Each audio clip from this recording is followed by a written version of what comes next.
Prabowo rangkul lawan politik, Jokowi mulai terpojok dan ketar-ketir. Apa sesungguhnya yang terjadi nih Bung Rocky? Mengapa Presiden memutuskan menghapuskan hukuman kepada Tom Lembong dan Hasto? Tentu di belakang layar kita bisa menebak-nebak itu bahwa terjadi semacam, ya sebetulnya bukan sekedar negosiasi, tapi upaya untuk memastikan bahwa peristiwa-peristiwa politik yang menimpa PDIP dalam hal ini melalui sekjennya Hasto dan Tom Lembong itu satu penanda baru bahwa politik dan hukum itu memang harus dipisahkan. Jadi sekali lagi pengetahuan kita, opini, common sense rakyat itu menganggap bahwa ngapain sih masih bermain politik untuk menegakkan hukum itu. Jadi kelihatannya ada kesadaran baru atau pengertian baru pada Presiden yang melihat bahwa kriminalisasi itu, kalau itu didasarkan pada persaingan politik akan memperburuk proses politik ke depan. Sementara Pak Prabowo lagi sibuk sekali untuk mengamankan anggaran, mencoba mencari investasi, dan berupaya untuk menampilkan profil luar negeri Indonesia yang selama ini dianggap sebagai kurang bergaul di dunia internasional. Jadi kelihatannya Presiden mau memastikan bahwa keadaan di dalam negeri harus stabil supaya ada aktivitas global yang bisa dijadikan alasan Presiden menginginkan Indonesia dilihat bukan sebagai negara yang sekarang sudah disebut sebagai negara yang kehilangan kemampuan menghasilkan keadilan, negara yang sudah disebut sebagai menuju pada otoritarisme. Jadi ini dibalik oleh Presiden Prabowo, dan ini yang kita sebut sebagai wind of change, itu satu angin baru yang sebetulnya angin baru, bukan angin yang sekedar mengipas-ngipas kenikmatan di sore hari, tapi ini satu angin baru yang akan kita tunggu konsistensinya. Jadi ke depan tidak boleh ada lagi yang kita sebut sebagai pengadilan pesanan akibat perbedaan politik. Jadi kelihatannya memang Presiden Prabowo mengerti bahwa ini nada politiknya terlalu besar, sehingga beliau memutuskan untuk meminta izin atau mengusulkan Presiden memakai hak-hak istimewa dia di dalam soal pengadilan, yaitu amnesti, abolisi, macam-macam hak Indonesia. Tapi intinya adalah Presiden mengerti bahwa tekanan politik itu tidak boleh dijadikan alasan untuk mengadili seseorang. Bahwa perbedaan politik hal yang biasa, tapi jangan dijadikan itu sebagai forum balas dendam. Politik nggak boleh ada balas dendam, karena politik itu adalah kecerdasan untuk bernegosiasi, berdiplomasi, sekaligus kecerdasan untuk saling mengintip strategi. Jadi itu dasarnya kenapa kita ingin supaya hukum itu jangan diandalkan pada kekuasaan. Memang ada teori bencana berhubungan ya. Kalau misalnya kita bermaksud menetralisir hubungan Pak Prabowo dengan Pak Jokowi, tentu yang harus masuk kemungkinan adalah unsur-unsur yang memang cukup eksplisit pertentangannya dengan Pak Jokowi gitu. Dalam hal ini PDIP punya harus masuk gitu ya. PDIP harus masuk. Itu dari kepentingan. Tetapi memang kalau saya boleh memilih, menurut saya Pak Prabowo harus betul-betul memutus hubungan dengan Pak Jokowi demi menyelamatkan negara gitu. Oh, jadi contoh. Ini apa manfaat dan mudarat kita pilihannya ini ya? Iya, jadi berlakulah fikih di antara pilihan yang buruk itu pilih yang mudaratnya lebih kecil gitu ya. Aduh. Karena gini, kemarin itu Mas Hersu ketika pada kesempatan kunjungan Pak Prabowo kembali ke Solo begitu ya, itu sentimen negatifnya tinggi banget, luar biasa. Tinggi banget, ya. Dan menurut saya semua informasi di dalam tahu lah. Informasi intelijen tahu itu, analis politik di dalam juga tahu itu. Jadi memang tidak ada jalan lain, dan sebetulnya itu sesuatu yang proper saja gitu. Nah, apakah nanti memuncak pada misalnya pemajulan Gibran kemudian bersepakat untuk mengganti bakal presiden, itu saya kira juga kalau ditanya sebagian besar masyarakat menghendaki itu. Mengapa? Mau warna politik apapun kita sungguh cemas bila terjadi sesuatu atau katakanlah ada halangan bagi Pak Prabowo, baik karena tugas maupun karena masalah-masalah lain, dan kepemimpinan jatuh pada seseorang yang tidak punya pengalaman, masuknya dengan jalan yang buruk, kemudian masih dikendalikan ayahnya yang notabene 10 tahun menciptakan kerusakan, ayahnya dan teman-temannya gitu ya. Itu menurut saya resiko makin turun dari negara ini makin besar terbuka, dan kita tidak ingin itu terjadi. Karena itu sebagian mengatakan is okay kalau memang PDIP mau masuk, tapi harus ada komitmen untuk memperbaiki situasi bersama-sama gitu. Pak Jokowi sekarang cemas karena Prabowo berusaha memasukkan sebanyak mungkin partai politik. Padahal prinsipnya less is more. Kue yang sedikit itu mesti dibagi dengan Jokowi udah gak cukup akhirnya. Jadi saya kira cerdik juga Prabowo, masuklah PDIP, masuklah Nasdem, masuklah semua itu. Akibatnya apa? Ya Jokowi tersingkir. Dia dapat bagian yang paling kecil di situ kan. That's politics.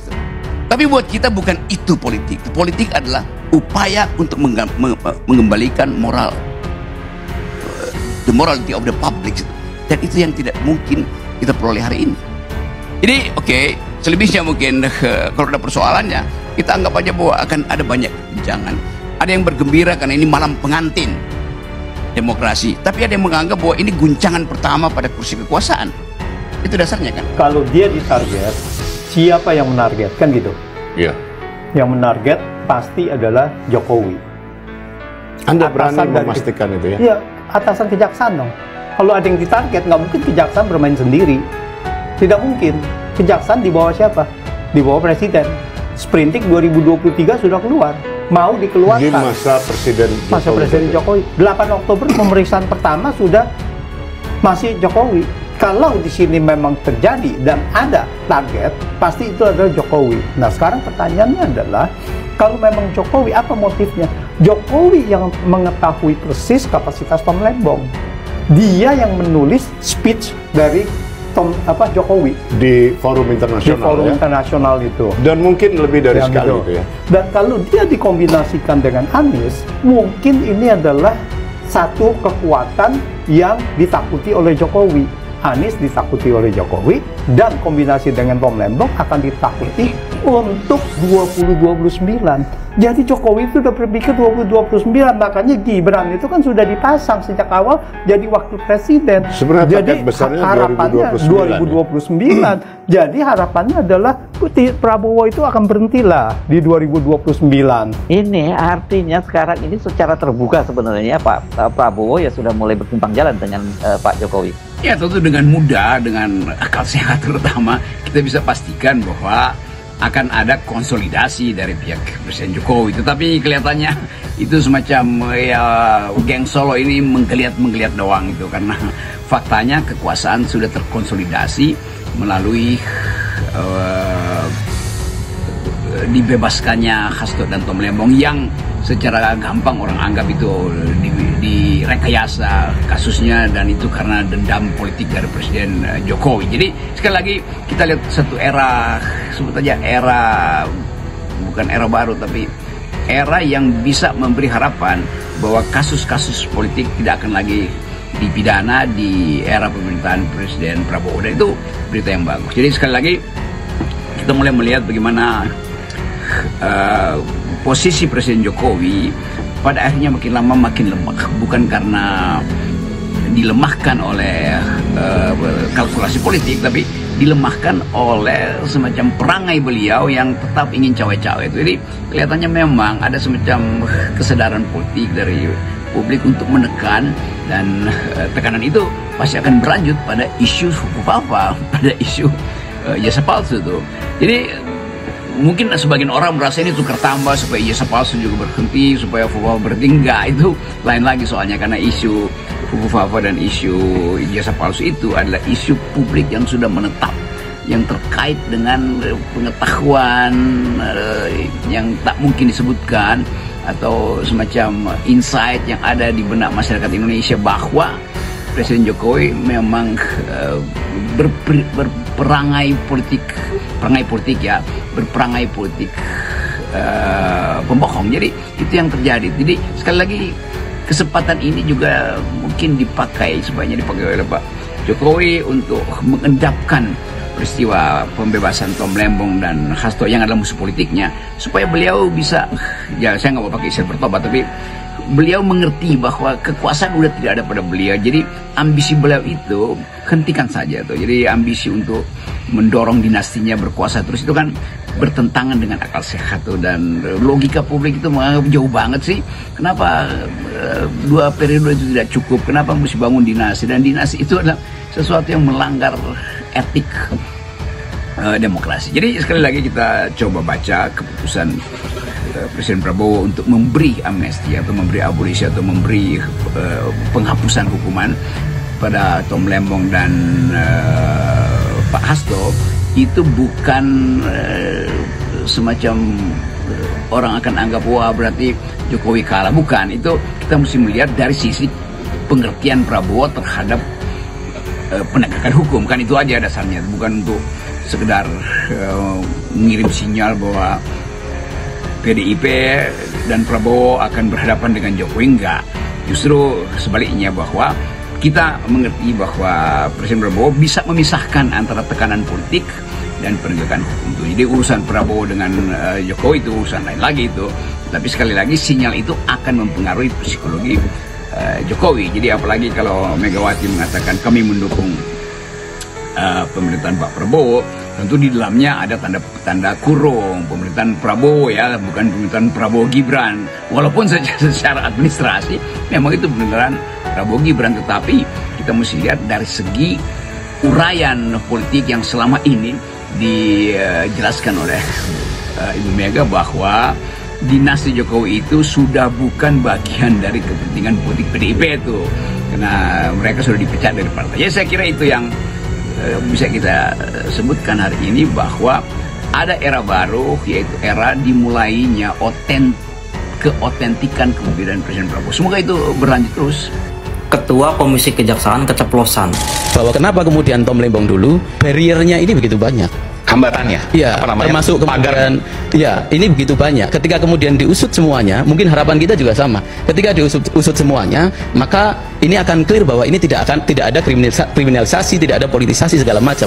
Tapi ketika diusut semuanya, justru resiko ini yang kemudian dihitung oleh kejaksaan justru semakin besar. Maksudnya? Ya, semuanya itu kan tokoh politik, punya pendukung. Kalau Tom Lembong nggak ada resikonya atau gimana? Ya, resikonya ada, tetapi dalam kemudian hitungan itu yang harus diambil, karena yang pertama melakukan itu adalah di tahun. Saya orang awam hukum, tapi berikan pendapat kepada saya, berikan pemahaman kepada saya bahwa ketika bicara proses hukum maka harus menghitung resiko politik. Ya, makanya diurutkan. Ya, itu kan bagian dari strategi penyidikan, Pak. Jadi intinya adalah hukum tebang pilih, tajam ke lawan, tumpul ke kawan. Tom Lembong diusut karena dia oposisi.